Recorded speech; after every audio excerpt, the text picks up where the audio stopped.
welcome in, everybody. If everybody can hear us, we are live. You're looking live at the Social Beer Garden in Houston, Texas. A lot of Longhorn fans here. Let's hear it. Perfect, Nick. Thank you, Nick. Hey, guys, if you weren't here earlier, or if you're watching us online, this is On Texas Football. We're following a show by the folks over at Third and Longhorn. We're doing a Longhorn get-together here in Houston. We had one last night in Austin. We got another one tomorrow night in Dallas, so please join us there. I just want to say this, as a long-term, I graduated in Texas in 1992. It's very heartening to see so many Longhorn fans out and supporting the Longhorns this year. It's just awesome to see. Thank you all, not just here in the Social Beer Garden, but also online as well. I think it's been a great community to see happen. I'm Bobby Burton. I'm joined by Rod Babers to my left, as well as Jerry Hamilton. Actually, and also here, 2025 Longhorn Hall of Honor inductee, Royale Ivey. Hey, Bobby, before we get it started, I'm doing a hat swap for this show. So where's my hat swap? Bring it on over. Oh, guys. What is this? Oh, yeah. We're doing a hat swap tonight. All right. Hey, we want to say thank you. Anybody want oatmeal cream pies? Steve brought up oatmeal cream pies as well. Wow. Where's so many hills we need? We want to say thank you to the Social Beer Garden for having us. We want to say thank you to Third and Longhorn. We also want to say thank you to Flight by Yingling, the Faust Distributing Company, helping us out tonight as well. They are Longhorns through and through. Don and Jake really helping us as well. Royale, I want to start with you, man, if you don't mind. What's it like being a Hall of Honor person? I mean, that's got to be like the pinnacle of being a Longhorn at some level. I mean, I'm kind of speechless. When Del Conte called me up, I thought it was an April Fool's joke. But I want to thank my teammates, Coach Barnes, for entrusting in me, coming to recruit me. Actually, I wasn't even home when he came to recruit me. I was in prep school, and my parents, they liked him because he ate the Chinese food from New York.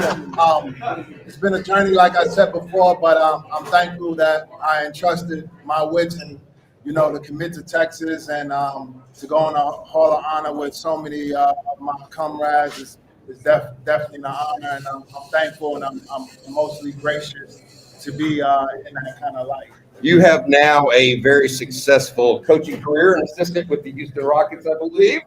Congratulations on that. I've been around a while, Royale, and so I actually first heard your name from the guy 2 seats to my left. Jerry Hamilton told me that Rick Barnes has found somebody that they really liked up in New York at a prep school. So, Jerry, I'm going to let you interview Royale because you've known about him long before me. Well, look, the thing I want to talk to Royale about is, head into football season, but the special characteristics. What are the special characteristics? You were a guy that was an unbelievable glute player. A lot of people didn't think you'd make it to the NBA. You showed everybody. You played about 10-plus years. Now you're on your way to being a head coach in the NBA. The special qualities in athletes, what are they? What should fans be looking at, whether it's Texas football from your standpoint? What made you you? What are you looking for in an athlete? I would say consistency, showing up every day, being who you are, being that person, and then humility. My mom always said, take nothing for granted, always be humble, treat people with kindness. And that's how I went about my career. I was a good teammate, but I was competitive because I had to earn everything in this life, and I was disciplined because I knew what I wanted at the end of the day. And I would say being disciplined, coming in, having a routine, staying to your routine, being successful through your routine. So those are the characteristics that I was looking for a player and when I become a head coach. And Roy, part of your success obviously was your mentorship from Coach Rick Barnes, one of the best basketball coaches in college basketball. Give me a good Coach Barnes story. Oh, boy. Coach Barnes, I got so many stories. He doesn't curse anymore, but anyway, we were having individuals you working out with guys in your, with another guard or wings. And this individual, he said, the next person who steps on the line, I got something for you. And it happened to be me. So I stepped on the line. He sat me and he went to talk to me and said, basically, it's a guy by the name of TJ Ford coming in next year. And if you don't get your act together and you don't play point guard, you won't be playing. You should transfer. And from that day on, I locked in. And, TJ Ford's not here tonight. That's my best friend. We've been in so many battles, but like I said, it's a brotherhood. We support each and every one of our technical guys, and I'm thankful to be a Longhorn. But that's awesome, man. That is awesome. Hey, I gotta say this. You say it's great to be a Longhorn. What's the camaraderie like? Because a lot of us fans think, oh, football is football, basketball is basketball. But having Rod here, he said, oh, well, we used to hang out with different teams. What is that like for you guys as it relates to the college experience? Like everybody says, bleed burn orange, I really bleed it. I'm coming from New York. All I had to represent is my block where I'm from, 195th and 100th Avenue, and I got that tatted on my back. But once I came down to Texas, this became my family. I come from a small family, but we're a close, tight, niche group, and I will fight for my brothers. I've been in a lot of fights with them, and it's real brotherhood because past basketball, I can pick up the phone and call a LaMarcus Aldridge. I can pick up the phone and call a Kevin Durant. I can pick up the phone and call a TJ Ford. That's real brotherhood. When we're in need and we need a shoulder to lean on, we need some good advice, in your family life with your wife. That's real brotherhood. When you need somebody, you can depend on somebody. That's real brotherhood. And I experienced that going to battle with these guys every day in the afterlife of basketball. So, like I said, I'm forever indebted to the University of Texas, and I thank you fans and thank everybody here. I think Roy may be the only athlete that turned down dance scholarships to play college basketball at the University of Texas. This dude was Roy. Is that real? Rod, that's real. That's real? Roy, you got it? Yeah.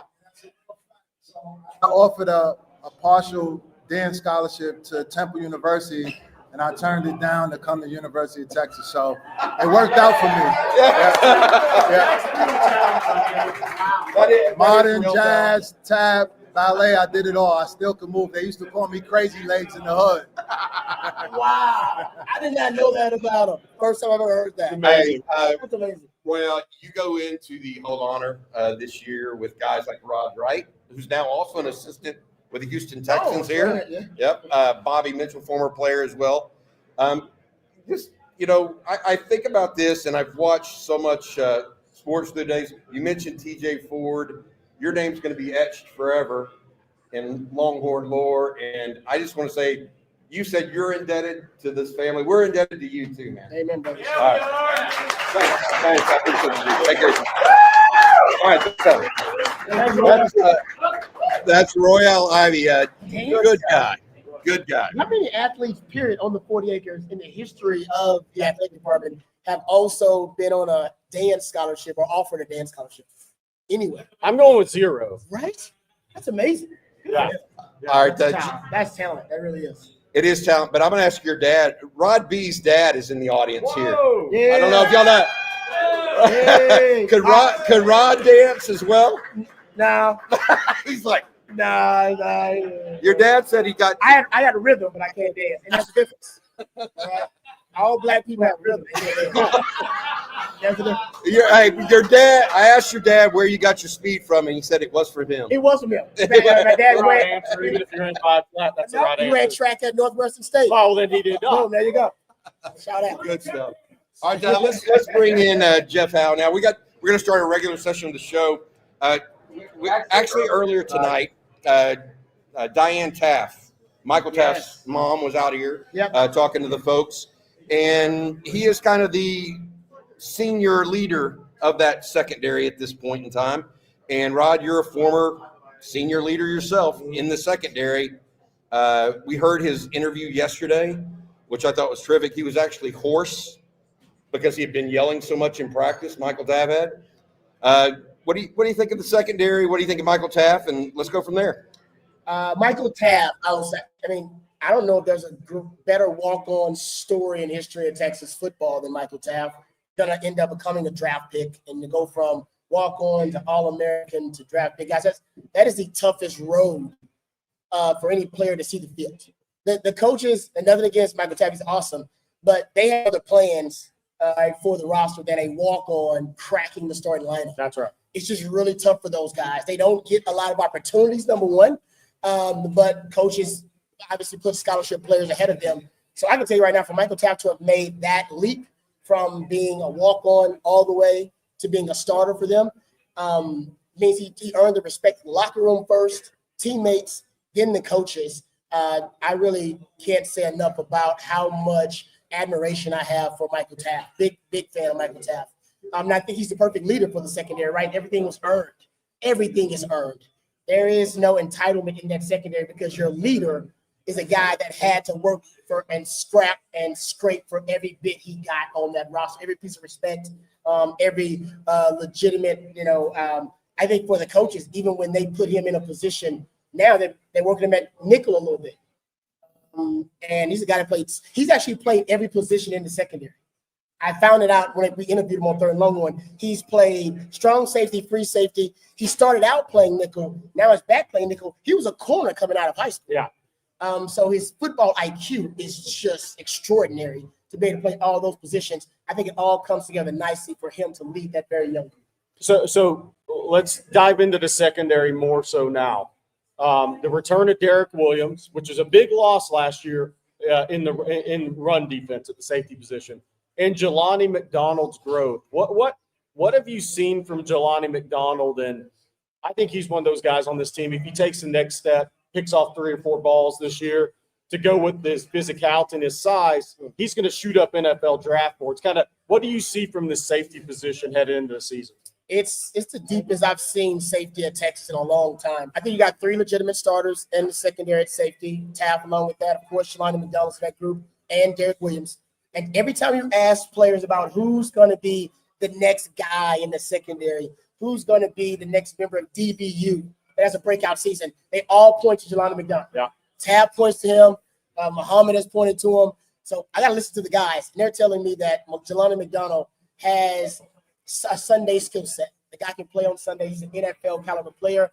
This is going to be a big year for him because I can't wait to see how the coaches use him. Is he going to be a nickel? Is he going to be a safety? Either way, I think he's going to be a guy that has a breakout season. So if he has 3 or 4 interceptions, he's a guy that, depending on his draft outlook, could be looking at go to the next level. No doubt. Yep. He's going to have a decision to make. Yep. All right, Jeff Howe is joining us. He's one of the newer members of our staff. Joined us in January. Really happy to have you.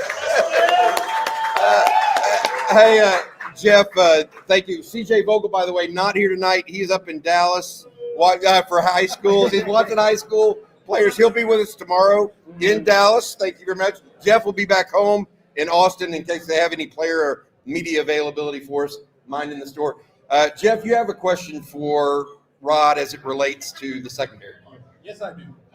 So, Rod, we talked about this, and Rod is free to do his Dwayne Akina impression if he wants.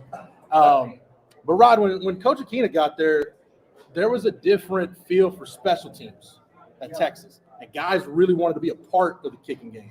And we talk about Jelani McDonald. He was one of those guys that was a core special teams guy, and now he's a starter.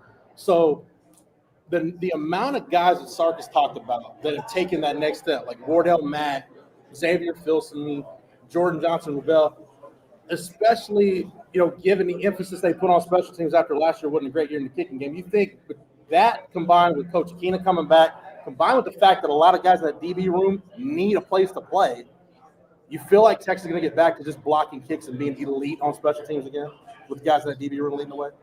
If Coach Akina has anything to do with it, not only will most of the special teams coverage units be DBs, because he will challenge his guys to do it, but he will force them to take a new pride in their special teams coverage and punt block and kick blocking units as well. Because when he was with us, he actually recruited wide receivers. He'd recruit running backs. He would go, like, during our warm-up drills, he would go around different position groups and talk trash to the different position groups, and he would go recruit. So he had Roy Williams wanting to play punt coverage unit. Yes. Right? Because he would recruit, he would bring out this pride in just us wanting to represent special teams as opposed to, no, I'm a guy who plays defense, plays offense. There was a new pride in special teams. Don't forget, Matt Brown's second year, 99 this happened. Was it North Carolina State? NC State, 3 block punts. We had 3 block punts in one game.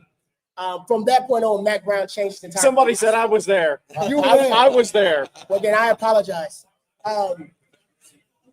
Yeah, but Matt Brown changed his entire philosophy on special teams. That after that game, he devoted more periods to special teams, and there was more emphasis put on special teams because not only did it could win you games, but it literally lost us a game. We lost the game because of special teams. Texas lost the game last year because of special teams. Lost the Georgia game. Yeah. Arguably because of special teams. So there's no doubt it was a liability last year.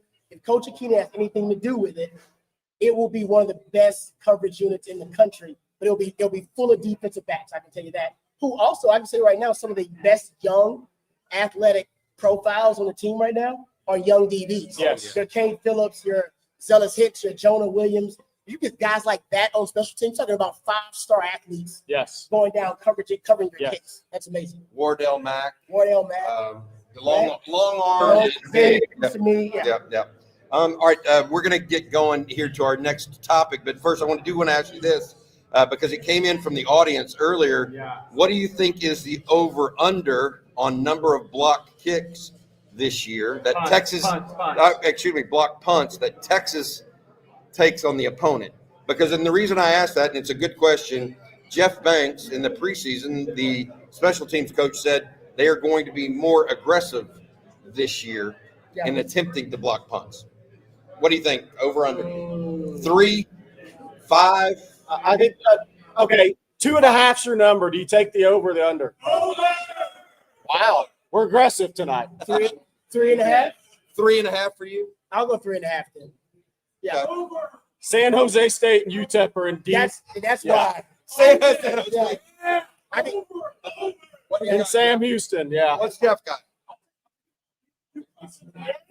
Banks has said it. Sark has said it, and you got the athletes now. Like they want to dictate the terms of the game on special teams. They don't want to have another year like they had last year. All right, we're going to get going on the next topic, but first I want to say thank you to our sponsor. Tonight, you'll notice some people out here with Yingling and Flight. Flight is the next generation of light beer with just 95 calories. It's an easy drinking, upscale light beer designed to elevate your taste buds with just 2.6 carbs per serving. Flight is an easy-to-drink beer with a crisp, clean taste. Try Flight from Yingling. Thanks to the fine folks at Flight and our friends at Faust Distributing. They are coming on and sponsoring our post-game show again this year for the 3rd consecutive year, so thank you very much. Also, if you see these, if you're in the house and see these around, there are koozies inside that you're happy to take home. So feel free. These are for everybody that wants one as we get going. All right, Jerry, earlier today, you and I on Coffee and Football talked briefly about a subject that I thought was interesting. ESPN came out with a list of the top 100 players in the country. Yeah. 6 Longhorns made that list. 6 Longhorns. We have not talked about that list with either Jeff or Rod Babers. I'll run down the list for the crowd. So top 100 players in college football going into the season: 69, Trey Wisner; 64, Michael Taft; 61, Malik Muhammad; 23, Arch Manning behind John Mateer. I'm sure you'll have some comments on that. 11, Colin Simmons, 1 place behind Dylan Stewart. Should be ahead of Dylan Stewart. And then number 2, Anthony Hill. That's the 6 that made the top 100 for ESPN, the preseason list in college football. I was waiting for that one. Immediate thoughts from either Jeff or Rod. Immediate thoughts from either Jeff or Rod on that list. Either one of you? Yeah, I'll say this. I just like that Trey Wisner's on that list. I like that he is because I go back like SEC media days, like Clark Lee at Vanderbilt said this. It's like any guy that rushes for 1,000 yards in our league, I got a lot of respect for. And I think that's really hard to do. Like, I think there was something like 900 of his yards came like from game 6 on. Just had a great end of the year.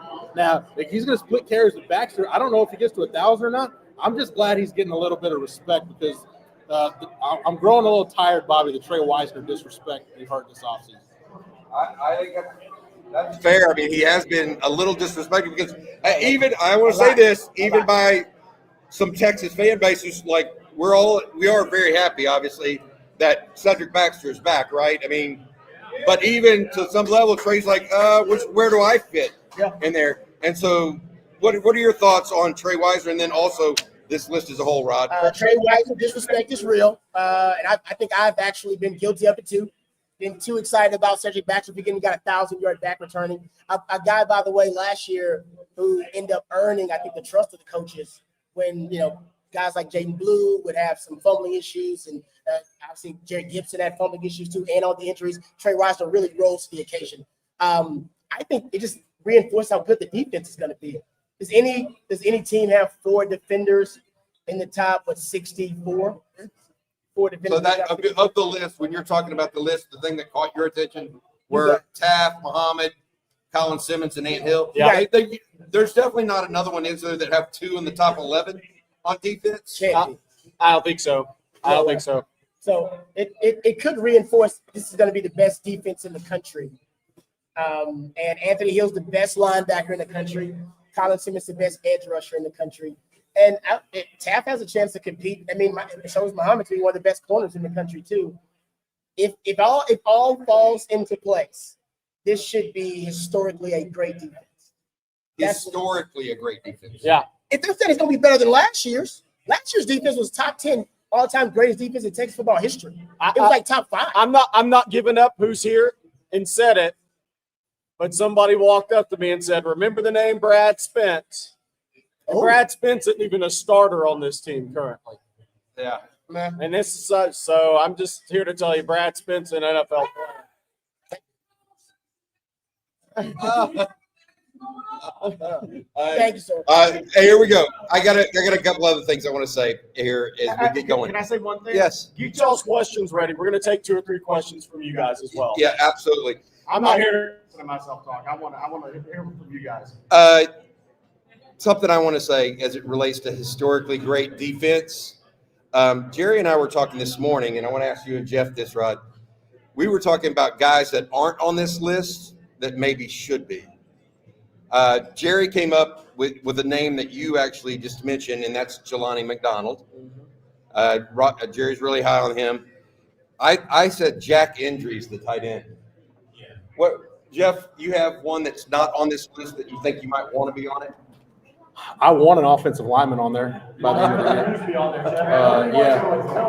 year. Yeah. Trevor Gooseby probably should. If I didn't like the fact that Bruce Feldman left Jelani McDonald off of the freaks list and had Gooseby on there. So I don't like the fact that they left Gooseby off of this. I know it's 2 different publications, but I mean, if Gooseby has a really good year, I mean, could he be a one and done first round type guy? I don't know. I think he's got that kind of ceiling, but I'd like to see an offensive lineman here. Jerry, I want to ask you this though.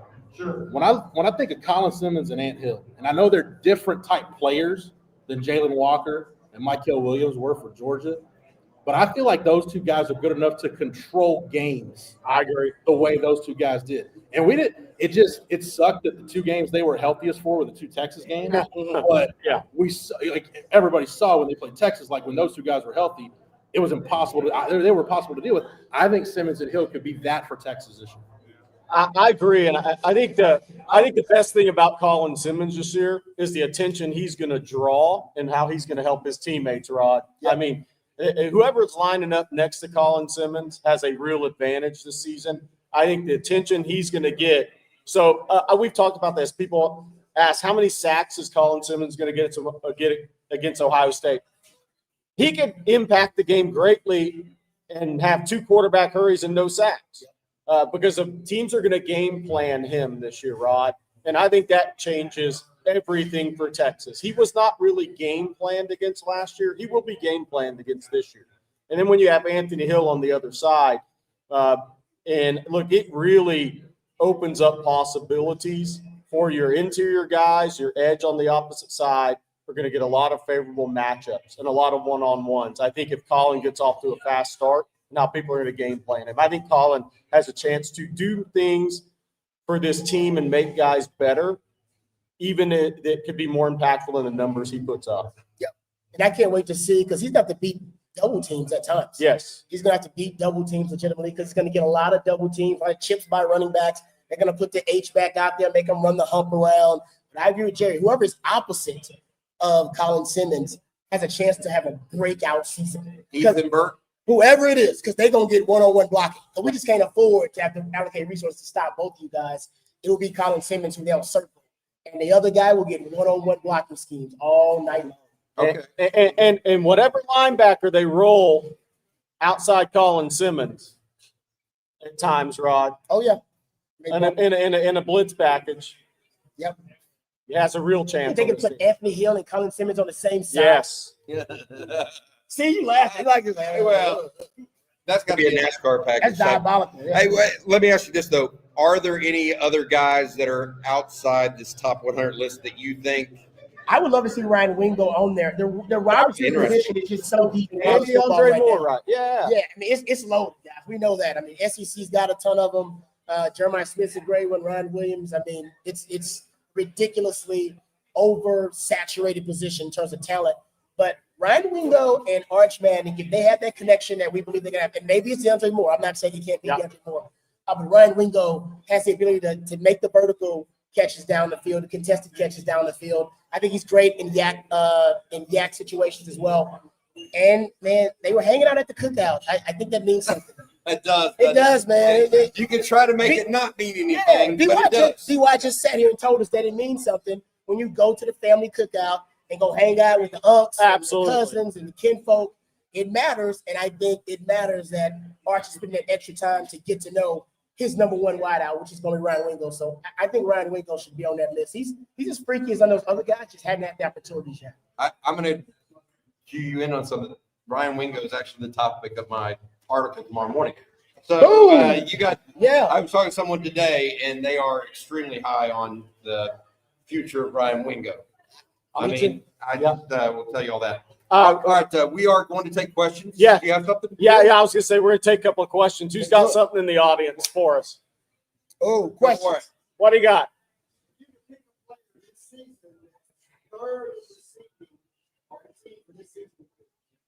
So the question is for the people in the chat on Texas Football YouTube, if you could take one person or one player on the team that's going to be third in receiving on this team, who would it be?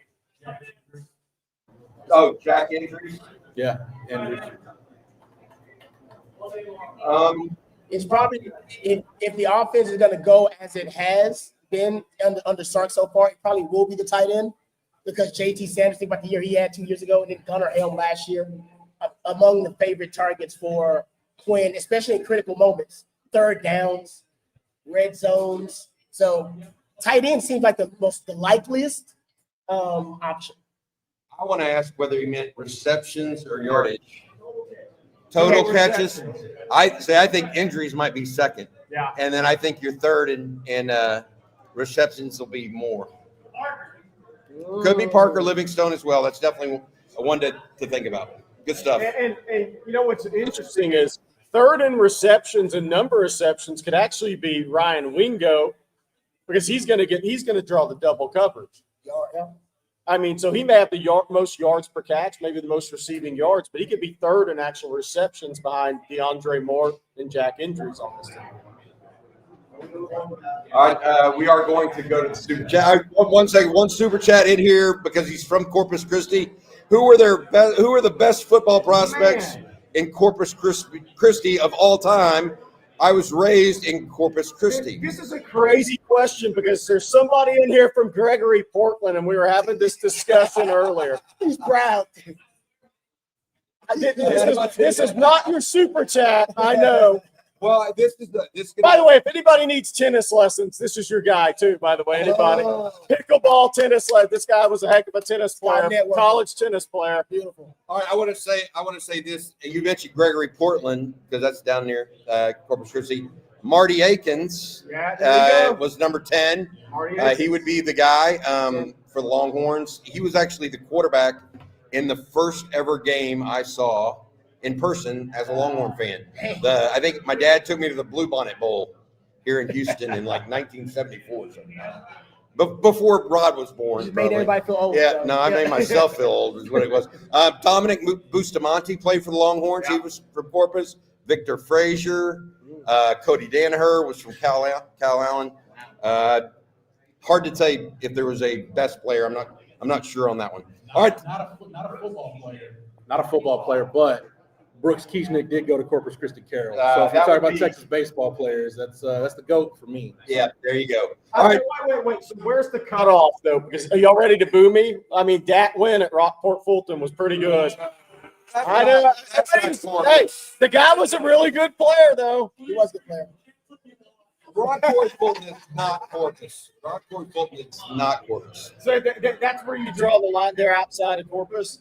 It's about 45 minutes to an hour. He may have been the most accomplished guy in that. Yeah, he was. He may be. All right, another question from the audience, please. Go ahead, sir, in the hat. Yeah, so Sark says he wants to play up to 30 defensive Great players question. in the first half. Right? Is that more about, hey, I want to confuse Ohio State, or is that more about the long game development, get all those young folks starting time, pressure time, so that when they get into the playoffs, they have that.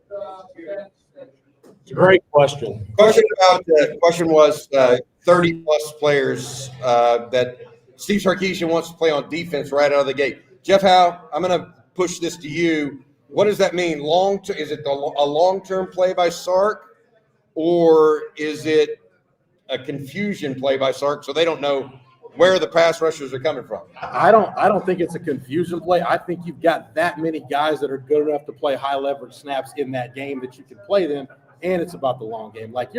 You think about like defensive tackle, right? Like between Murad Watson, Travis Shaw, Alex January, who's had a really good camp, Levon Johnson coming back off the injury. Like you're 5-6 guys deep at defense, just at defensive tackle, and the big guys you want to keep rotating them in. Ty Anthony Smith is going to play a lot of snaps. Like he's had a phenomenal camp. You got to find snaps for Trey Moore. Young LaFau's got to find his snaps. So you got Sark's not lying when he says you got 4 starting caliber linebackers. Rod just ran down the guys at safety. I don't think it's confusion as much as you just got some dudes on this team that you just got to find a way to get them on the field. You got to find a way to get Colton Bostic on the field this year if he's healthy. There's guys that can make plays. And you got to find out who the really best ones are when the game's on the line, too, Rod. What do you think? I think it's about building depth later on in the season. Sark knows if you're going to win a national title, which that's the plan for Texas, 17 games. They're going to be physical games. So you're going to need, the roster to be as deep as possible. My man Jeff always talks about talented depth. Texas has that talented depth, but they need to cultivate it. So I think they just want to make sure that when they get deep into SEC play and you get to the college football playoff, and when those injuries start to stack up, they inevitably will, that you do have enough experienced depth now that can step in and give you some key snaps when you need to. So it's just the season's so long. It's like an NFL season now, straight up. In NFL seasons, everybody knows very rarely do you make it through unscathed without an injury and a second and third string guy having to give you some quality reps. Hey, you don't want talent transferring either. It's an accurate assessment, too. All right, let's go to this super chat. Big buddy pal, Chief Big Guy. He's always in the chat. He's fun. This or that. Texas being first in the SEC on third down percentage on offense or defense? More likely to be first on offense or defense? Defense. Rod? Is it more likely, or which one would we like? Oh, no. Which one is more likely, I think is what he meant. Which one is more likely? If this defense gets a third down, it's pretty much lights out. Yeah, I mean, third and long, Texas puts out the NASCAR package, and it's one of the best I would say it's one of the most productive defensive packages in the country. I can't imagine somebody had a package that had, 40% of their sacks came in the NASCAR package on third down last year. They only played at 16% of their snaps. Phenomenal. They finished in the top 5 or 10 last year on third down. Is that right? Yeah, third down defense. Yeah. So you got to think that they'll be better on defense. One thing I'll say about that is if Texas is first in the SEC in third down defense, they are maybe the best defense in the country because they're playing better quarterbacks this year, Rod. Yep. I mean, there's better quarterbacks on the schedule this year, on the Texas schedule. So if they finish first in third down defense, they may statistically end up being the best defense in the country because the quarterbacks this year are a big step up from last year on the schedule. Not even close. All right, we're going to wind it up here in a little bit, but we're going to take a couple more questions from the audience. Before we do, we got one here.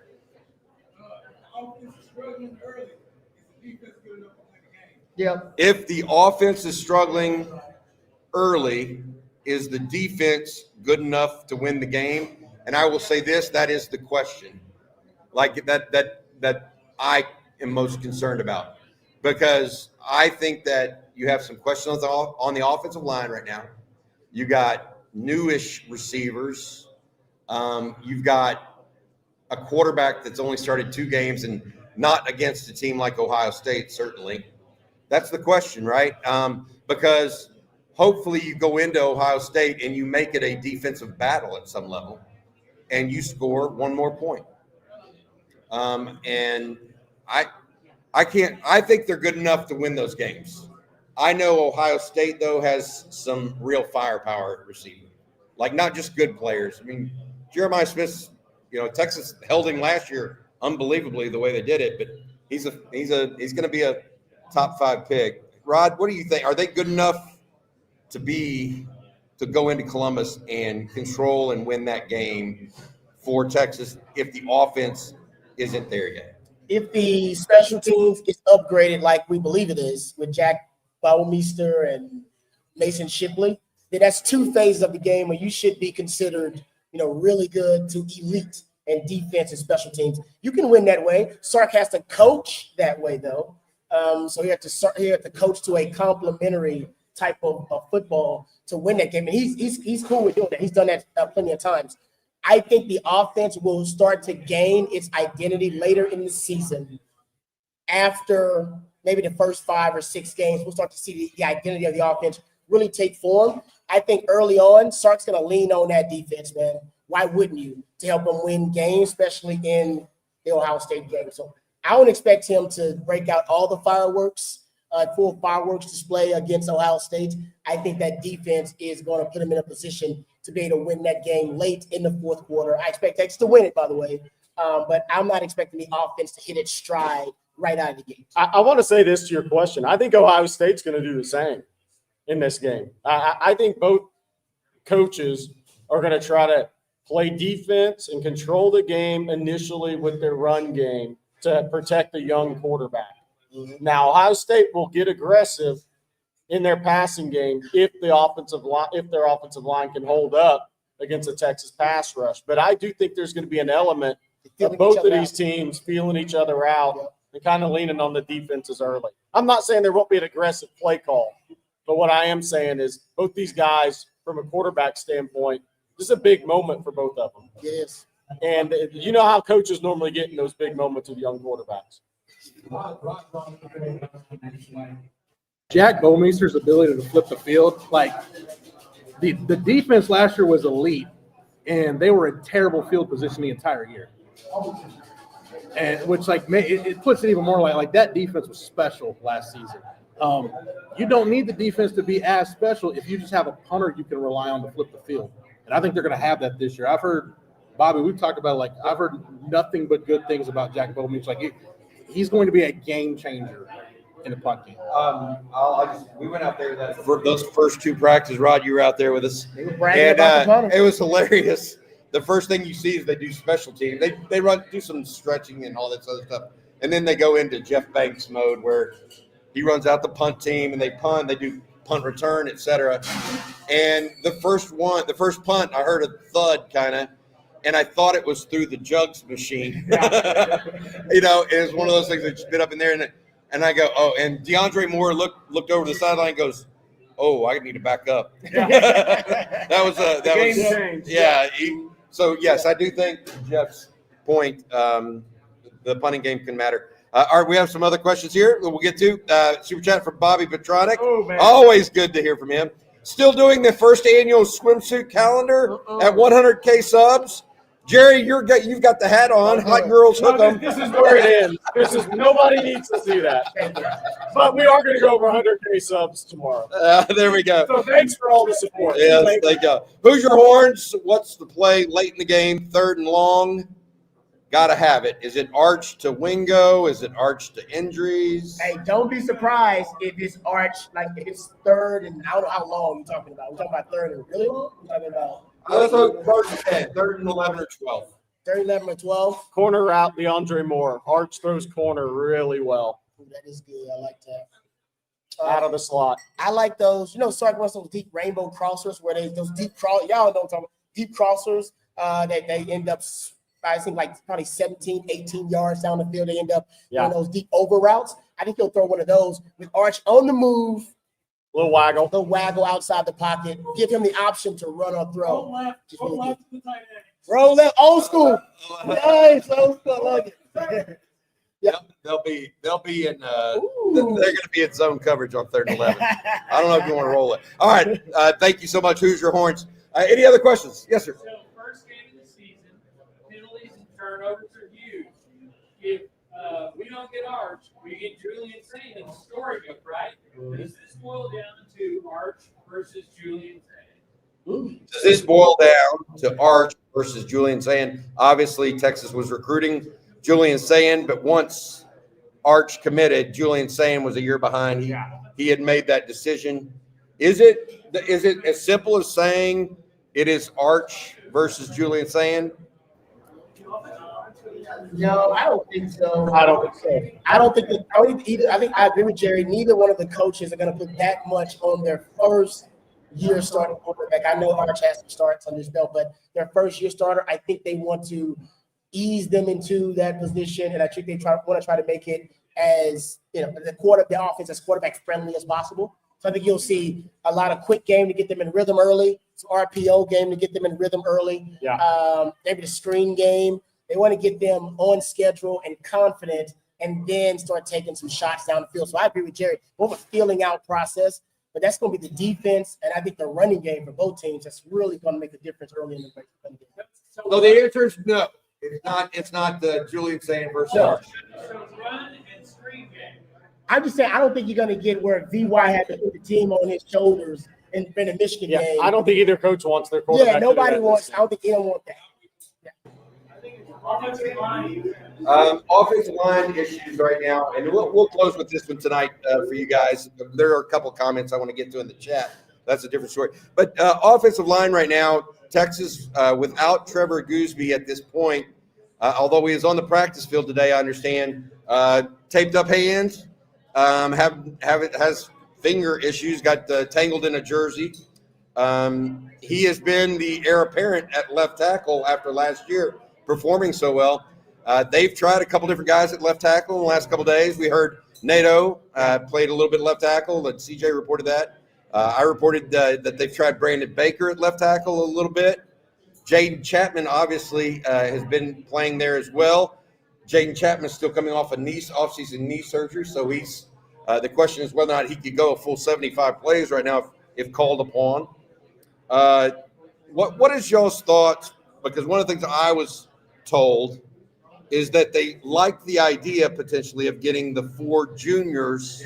If Gooseby can't go, getting the 4 juniors / seniors of the Pancake Factory on the field at the same time. DJ Campbell, Cole Hudson, Connor Robertson, and Nato. This is an experience game out of the gate. You do not, as much as Texas loves a Nick Brooks, you don't want to throw him out there unless you have to at Ohio State. He's never played in the college football game. He may be a future first-round pick, but that's a lot to put on his plate. This is an experience game. If Gooseby's injuries keep him from playing, I think that's exactly what's going to happen. They're going to they're going to go with the 4 guys that remain from the 2022 class and Brandon Baker in some form or fashion. It's an experience game on the road at Ohio State. This is not the situation where you have guys that don't have program or game experience at all. And the very last comment from the chat tonight, Josie asks, Jerry, my question, why did you pick your Aggies to beat us last year? I know. Tell the people. I went 10-2, and I just thought the home field for them was going to be a big difference in that game. And I'm glad I was wrong. Yeah. They did not. They have not scored. They have not scored a offensive point against the Longhorns in 14 years. Yeah, it's been a long So time. there we go. All right, we'll leave it at that. I will add this. Thank you all so much again for coming out. Thank you to Social Beer Garden here in Houston. Thank you also to our friends at Yingling Flight. They are going to be on again with us for the post-game show this year. Also, thank you to Von Lane. I'm taking a Von Lane tomorrow up to Dallas. If you want to go up there and you're in Dallas and beat us at the happiest hour at around 5 o'clock. The guys at the Dallas Texas X's are big up there. They're doing a get-together. You guys at Third and Longhorn Rod are also going to be doing a show. Yes, sir. Should be a lot of fun. For Jeff Howe, Rod Babers, Jerry Hamilton, and C.J. Vogel, Blake Monroe, John Burrows. Who am I missing? Coach Bob Shipley. Yeah. We're done here tonight in Houston. You guys have a good night. Hope Thank you, guys.